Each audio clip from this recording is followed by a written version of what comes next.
Pour ce dossier consacré à ces nouveautés dans le monde de l'esthétique, j'accueille tout de suite notre deuxième invité du jour. Bonjour docteur Éric Plot. Bonjour, merci de votre invitation. Avec plaisir, vous êtes chirurgien esthétique et plasticien, vous êtes membre de la SOFCEP, la Société Française des Chirurgiens Esthétiques Plasticiens. Alors retendre la peau, que ce soit du corps ou du visage, ça reste aujourd'hui l'une des demandes, je crois, les plus importantes dans votre cabinet, dans vos consultations, hein. Oui, bien sûr. La chirurgie esthétique, c'est s'intéresser à l'aspect, à notre surface. D'ailleurs, pour commencer sur une note un peu humoristique et échanger du cyberharcèlement, qui est un sujet difficile, nos confrères d'autres spécialités chirurgicales nous appellent avec un peu d'humour les techniciens de surface. Donc, carrément. Voilà. Mais dites-moi, docteur, c'est quoi les zones à retendre les plus demandées par vos patients ? Alors, il y a bien entendu le visage, mais le relâchement au niveau du visage, c'est quelque chose d'un petit peu particulier qui existe. Je vous expliquerai peut-être plus tard comment ça fonctionne. Mais il y a aussi d'autres zones très importantes qui sont en particulier les faces internes de bras. J'ai énormément de demandes sur le relâchement des faces internes de bras. Mais oui, le côté, là, les ailes de Batman. Là. Les ailes de Batman. Il y a les faces internes de cuisses, qui sont aussi le pendant des bras, en fait. Et puis, il y a le ventre. Les ventres qui ont souffert des grossesses, des amaigrissements, etc. Donc, c'est vraiment une demande quotidienne et, en fait, qui peut s'intéresser à peu près à toutes les zones du corps. Est-ce que pour faire un lien peut-être avec notre sujet précédent, est-ce que vous avez l'impression que ces dernières années, finalement, avec le développement plus massif des réseaux sociaux, d'Instagram, des filtres, etc., vous avez l'impression qu'il y a des demandes qui sont liées à ce monde digital, justement, en augmentation peut-être ? Alors, il y a une demande qui a été très très importante pendant cette période de confinement où les gens ont beaucoup travaillé derrière leurs écrans. Et vous n'avez pas chômé par contre. Oui, c'est vrai. C'est la chirurgie des paupières supérieures. Les gens qui se voyaient masqués, qui faisaient des réunions à distance, etc., finalement voyaient beaucoup leurs yeux. Et donc, il y a eu énormément de demandes sur le rajeunissement de toute la zone qu'on appelle périorbitaire. La chirurgie des paupières supérieures, je crois que j'en ai jamais autant fait que pendant cette période-là, qui est une chirurgie simple. Mais où les gens se voyaient l'air un peu fatigué, les poches sous les yeux, l'aspect un peu droupi des paupières supérieures. Et donc, voilà. Donc ça s'est calmé là un petit peu là ? Les rythmes. Non.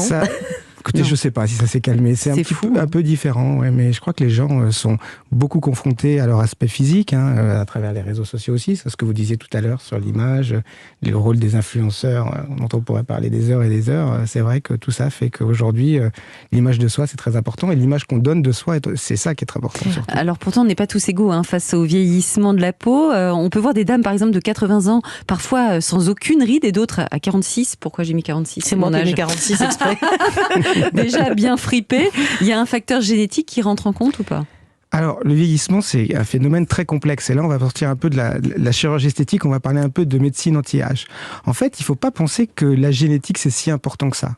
Si on étudie aujourd'hui un petit peu, il y a plein d'études qui sortent, on pense que la génétique, c'est à peu près un quart du vieillissement. Ouais. Et le reste, c'est tous les facteurs environnementaux. C'est ce qu'on appelle, et ça on pourrait en parler, c'est super intéressant, l'exposome en fait. Donc l'exposome, ça va des facteurs environnementaux, l'extérieur, la météo, le soleil, le tabac, les facteurs alimentaires. Donc tout ça, c'est ça qui induit en fait un vieillissement qui va être différent. Ça Dans tous ces facteurs que vous venez de citer, lequel est le plus mauvais peut-être pour le vieillissement de la peau ? Tabac, soleil, régime yo-yo, vous parliez d'alimentation. Qu'est-ce qui est le plus mauvais pour la peau ? En fait, il n'y a pas un facteur plus mauvais, c'est l'accumulation des facteurs qui est mauvaise. C'est-à-dire que c'est cumulatif, mais c'est pas plus, c'est multiplié. Si vous rajoutez le tabac et le soleil, c'est 10 fois plus mauvais que le tabac seul ou le soleil qui sont déjà très mauvais. Mais oui, les grands facteurs de vieillissement, c'est les femmes qui vivent au soleil et qui adorent le soleil. Quand vous regardez le plissé qu'elles ont, le décolleté, le visage, c'est très marqué. Et pareil pour le tabac. Le tabac, c'est une zone qui marque beaucoup. Alors les hommes, parfois on le dit en tout cas, ont l'air plus épargnés que les femmes face au vieillissement cutané. Est-ce que c'est vrai ça ? L'homme, il vieillit différemment. Et puis l'homme, encore aujourd'hui, il est moins dans l'aspect de son corps que la femme. Un homme, même avec les réseaux sociaux ? Oui, un peu, même avec les réseaux sociaux, parce que l'homme de 40-50 ans, qui est en fait quand même 50-60 ans, qui est notre population, il est moins attaché à son aspect esthétique que la femme. Mais de plus en plus, vous avez raison, moi j'ai beaucoup plus de clientèle homme aujourd'hui qu'il y a quelques années. Mais ça reste encore pas la demande majoritaire. Mais par exemple, puisque là on parle surtout de la peau relâchée, par exemple les hommes demandent des liftings ? Ah oui ? Oui, les hommes demandent des liftings. Moins que la femme, mais les hommes demandent des liftings. Et les hommes, ils demandent beaucoup la chirurgie des paupières pour revenir aux paupières. Et ça, c'est parce qu'on est dans une société concurrentielle. Et en fait, quand on a des poches sous les yeux et qu'on a les yeux tombants, ça crée tout de suite un air fatigué. J'allais dire, c'est pas forcément l'air vieux, c'est l'air fatigué. Voilà, hein, c'est l'air ça fatigué. Ouais. Et comme on est en concurrence, il y a des métiers où on est en concurrence avec la jeunesse, etc. En fait, il faut avoir l'air frais. Ben oui, il faut avoir l'air frais. Parce que sinon, à deux postes équivalents, c'est celui qui va avoir l'air le plus frais qui va décrocher le poste. Et dans le milieu de l'entreprise, c'est souvent ça. Hein. Bon, ça tombe bien, on va continuer le coup de peps avec vous, Dr Plot. Vous ne bougez pas, on va rester encore un peu ensemble. On va passer peut-être au bloc opératoire dans un instant. Enfin, au bloc aujourd'hui, oui, mais avec des résultats presque sans cicatrices.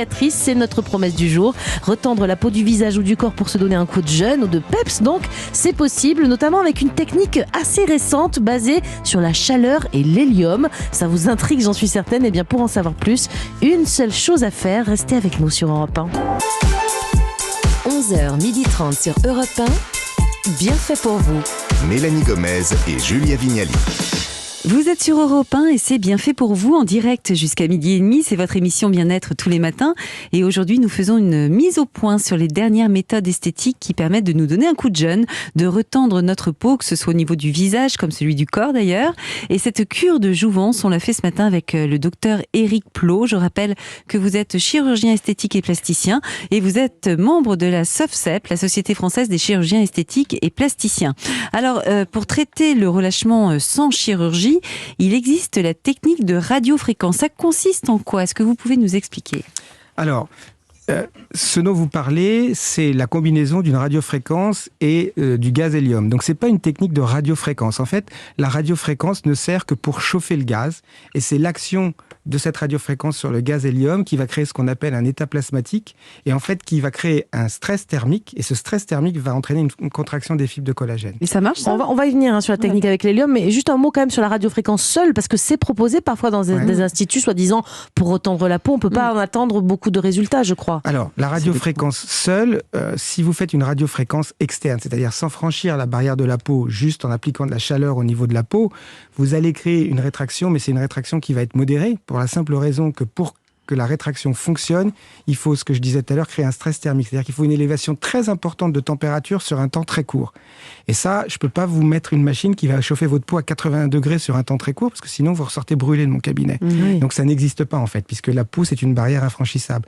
Donc, les machines de radiofréquence externe, elles montent à 40, 45, 50 degrés, mais c'est pas suffisant pour créer un stress thermique. Moi, je l'ai fait, ça m'a pas stressé, mais ça servait à rien, mais c'était très agréable. C'était chauffer les cuisses, quoi. Ouais, je me suis chauffé les cuisses, mais elles sont restées pareilles. C'est ça. Donc, à part dépenser son argent, finalement, c'est pas. Alors, je vais être un peu méchant avec vous, mais c'était très agréable. C'est que c'était pas très bien fait quand même, parce que même une radiofréquence externe, c'est pas très sympa. Ah bon, c'est ça vrai? chauffe beaucoup, ça chauffe sur un temps très court. Moi, j'ai une machine de radiofréquence externe que j'utilise, par exemple, après une liposuction ou en complément d'une liposuction pour améliorer le remodelage cutané. Alors maintenant, un peu moins depuis que j'ai le Rénuvion, mais c'est quelque chose que j'utilisais. Mais en fait, les patientes, pour que ça fonctionne, il faut monter la température, encore une fois, de façon très brutale, sur un ton très court. Je suis pas sûr.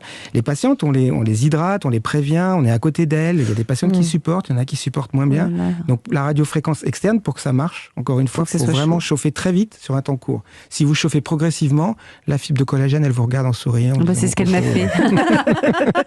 C'était souriant, moi, Julia. Pour retendre la peau, c'est vrai que quand on pense au visage, par exemple, forcément, on pense lifting, le fameux lifting. Là, forcément, il y a des cicatrices. On ne sait pas faire de lifting sans cicatrices. Sinon, vous les mettez où, alors, les cicatrices? Le visage, c'est une zone un peu compliquée. Parce qu'en fait, le relâchement, je ne parle pas de l'aspect ridulé de la peau, je parle du relâchement. Le relâchement, l'apparition des bajoux, les cordes platysmales que vous avez ici. La peau, elle ne fait que suivre le relâchement des tissus profonds. Le vieillissement du visage, c'est d'abord une perte de volume. Donc, quand on a moins de volume, la peau, elle dégringole. Et c'est aussi un relâchement des muscles de la profondeur. Donc, pour traiter ça, il faut repositionner les muscles et recréer des volumes. Et ça, c'est pas une technique externe ou même interne de radiofréquence qui va le faire. Donc le lifting n'est pas prêt de disparaître quand même, pour le visage en tout cas. Ça ne disparaîtra pas. Et la liposuction, ça permet aussi de retendre la peau ou pas? Alors non, la liposuction, ça vide le contenu. Donc vous aspirez de la graisse, mais après, le remodelage cutané, la rétraction cutanée, elle se fait en fonction de votre élasticité. Si vous avez une bonne élasticité, la peau, elle va se retendre, elle va se remettre en place. Et si vous avez une mauvaise élasticité, la peau, elle va dégringoler. Mais vous savez, il y a un exemple très simple, la grossesse. Il y a des femmes, elles font 2 grossesses, vous voyez leur ventre après, il n'y a aucune marque. Et puis il y a d'autres femmes, elles font 2 grossesses, elles n'ont pas forcément pris beaucoup plus de poids. Après, elles ont une peau qui est relâchée, vergeturée, etc. Donc voilà, l'élasticité de la peau, c'est un facteur qui dépend de chacun. Donc ça veut dire que au bout je sais pas, si on avance en âge, la liposuction n'est pas forcément une bonne solution. Et la liposuction seule, plus on avance en âge, moins c'est une bonne solution. C'est pour ça qu'aujourd'hui, on la couple avec des techniques. La liposuction, c'est la technique de référence, c'est la révolution de la chirurgie esthétique, c'est une technique géniale, ne me faites pas dire ce que j'ai pas dit, pour enlever la graisse. Il n'y a pas mieux qu'une liposuction pour enlever la graisse, il y a rien de mieux. Mais en revanche, la liposuction, ça vide le contenu, et il faut que le contenant, c'est-à-dire que la peau s'adapte. C'est pour ça qu'aujourd'hui, on la combine volontiers à d'autres techniques. Comme la radiofréquence qui fait mal. Une liposuction seule, c'est un sac qu'on vide et ça fait comme un ballon de baudruche. Quand on le vide, il peut être sauf fripé. Que la peau, quand même, elle a une certaine élasticité. Et puis, que toutes les zones ne sont pas identiques. La liposuction, par exemple, ça marche souvent très bien au niveau des poignées d'amour et de la culotte de cheval, parce que c'est des zones où la peau, elle a une bonne élasticité. Et ça marche moins bien où ? Ça marche moins bien sur les faces internes de cuisses, sur les faces internes de bras, sur le ventre selon le vécu de la patiente. Ça peut être chacun est différent. Alors la grande nouveauté, vous l'avez un petit peu amorcé, c'est qu'aujourd'hui vous utilisez donc un nouveau procédé pour retendre la peau sans cicatrice en utilisant donc la chaleur et de l'hélium. Est-ce que vous pouvez nous expliquer ce nouveau procédé en détail ? Alors c'est une technique qui existe aux États-Unis depuis 3 ans, qui consiste à introduire sous la peau, donc il faut quand même faire des mini-incisions pour passer la canule, qui n'est pas une canule, enfin le pistolet, moi j'appelle ça un pistolet de Rénuvion. Ce pistolet va à la fois dégager du gaz hélium et la radiofréquence va venir bombarder le gaz hélium. Et donc en bombardant le gaz hélium, elle va créer ce qu'on appelle un état plasmatique. Alors ça c'est un peu des arguments techniques dont le laboratoire ne veut pas trop dire, mais ce qui est sûr, c'est que ça crée encore une fois un stress thermique, parce que la machine, on a des augmentations de température à 80 ou 90 degrés, mais sur des micro-temps très courts. Donc c'est pour ça qu'il n'y a pas de brûlure, parce que c'est 80 ou 90 degrés, mais sur même pas 2 millisecondes. Ah oui. Et donc c'est ce stress répété très brutal qui entraîne une contraction des fibres de collagène, qui entraîne une contraction des septa, qui sont ce qui relie la peau au plan profond. Et donc, sous l'effet de cette contraction, on va avoir une rétraction cutanée. D'accord, donc on diminue de volume, quoi, en quelque sorte. On ne diminue pas de volume, on crée de la rétraction cutanée. S'il y a besoin de diminuer de volume, on fait la lipo pour diminuer le volume et on fait le Rénuvion pour faire la rétraction cutanée. Donc vous pouvez combiner ces deux techniques, mais à quel point vous allez enfoncer fort là ? Alors vous dites que c'est pas une canule, c'est plutôt un pistolet, donc vous faites une petite incision. Admettons, on va prendre un exemple, là, je veux retendre la peau de mon ventre, après de multiples grossesses, on va dire, ou même pas, j'ai la peau qui est un peu détendue après une grossesse, vous allez la rentrer où ? Enfin le rentrer où ? Le pistolet, vous faites le petit trou où ? Il se passe quoi ? Alors d'abord, j'ai bien aimé quand vous avez dit un peu détendu. Parce que c'est ça l'indication. Ah, oui. Faut pas imaginer que si j'ai un tablier qui couvre mon pubis, si vous avez une ventre qui est complètement relâchée, ça va fonctionner. Là, il faut venir au lifting de la paroi abdominale. Mais quand vous avez un ventre un peu détendu, une peau qui a encore un peu d'élasticité, en fait, c'est les mêmes incisions que celles de la liposuction. C'est-à-dire, c'est des petites incisions qui sont placées dans les plis, qui font 1 cm. Les plis du slip, cachés dans la culotte, quoi, en fait. Mais c'est des toutes petites incisions qui ne se voient pas. Aujourd'hui, on les referme avec un petit point intradermique. Mais sous anesthésie générale ? Alors oui, quand la zone est limitée, on peut le faire sous anesthésie locale, mais plus la zone est étendue, bien entendu, plus on va le faire sous anesthésie générale. Et nos patientes, comme souvent elles viennent vous voir, elles vous disent faut faire un peu le ventre, puis on va faire aussi un peu les cuisses, puis on va faire un peu les bras, enfin, vous voyez. Mais dites-moi, ça doit coûter cher, parce que dès qu'on me dit il n'y a pas de cicatrice, j'imagine que ça vaut plus cher. C'est vrai ça ou pas ? Alors, ça vaut plus cher. D'abord, oui, ça vaut plus cher. Pourquoi ? Parce que pour 2 raisons. D'abord, parce que l'appareil coûte cher et qu'il faut bien l'amortir, l'appareil. Ensuite, parce que cette sonde de Rénuvion est une sonde à usage unique. D'accord ? Déjà, pour vous donner un ordre d'idée, c'est une sonde qui vaut à peu près 500 €. Donc, qui est à usage unique, donc déjà. Ensuite, parce que c'est une technique qui est longue à faire. Il ne faut pas imaginer qu'on passe la sonde sous la peau une fois et puis au revoir madame, la rétraction est faite. C'est un traitement qui est long, qui est minutieux, qui se fait par des bandes un peu, si vous voulez, tous les centimètres. Ça dure combien de temps, l'opération ? Ça va dépendre du nombre de zones. Par exemple, un ventre, ça dure déjà au moins 1 heure. Ah oui. Donc si vous rajoutez un ventre, les bras, les cuisses, c'est pour ça d'ailleurs que nous, on limite les patientes et qu'on leur dit... On ne fait pas 12 zones en même temps. Voilà. Quoi, ouais. D'abord parce que je vais vous dire, au bout de on en a tous marre. Quoi. Vous voyez ce que je veux dire ? Donc on finit par faire pas bien. Et pour que ça soit bien fait, il faut le faire doucement, il faut le faire lentement. Donc voilà, donc ça prend du temps. Et les suites, les suites de couches, mais on n'appelle pas ça comme ça. Les suites d'opérations sont... Les suites sont hyper simples. C'est même plus simple que la liposuction. Moi, je suis à chaque fois bluffé. Il y a bien sûr l'anesthésie, mais aujourd'hui, on a des anesthésies où les gens se réveillent vraiment dans les 5 minutes qui suivent l'intervention. Ah oui. Moi, je discute avec mes patientes en salle de réveil 5 minutes après la fin de l'intervention. Aujourd'hui, c'est vraiment des anesthésies au fil de l'eau. Wow. Donc ça permet de faire ces interventions-là en ambulatoire.